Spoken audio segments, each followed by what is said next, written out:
రాష్ట్రంలో అన్ని వర్గాల ప్రజలకు వైఎస్ఆర్సీపీ జెండా అండగా ఉందని, ప్రజల సంక్షేమమే ధ్యేయంగా ముఖ్యమంత్రి జగన్మోహన్ రెడ్డి గారు పనిచేస్తున్నారని నర్సారావుపేట గౌరవ శాసనసభ్యులు డాక్టర్ గోపిరెడ్డి శ్రీనివాస్ రెడ్డి అన్నారు.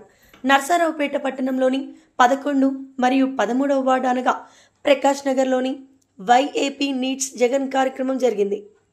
వైఏపీ నీడ్స్ జగన్ కార్యక్రమం జరిగింది. ఈ కార్యక్రమానికి ముఖ్య అతిథిగా గౌరవ శాసనసభ్యులు డాక్టర్ గోపిరెడ్డి శ్రీనివాస్ రెడ్డి హాజరయ్యారు.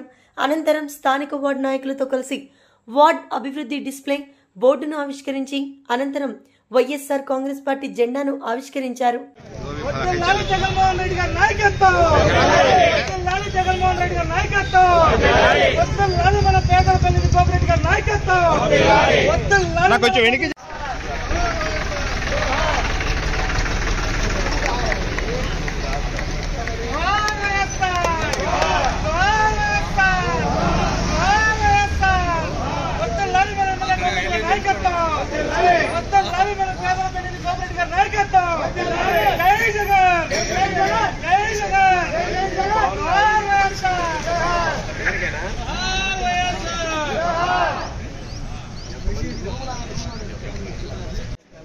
సార్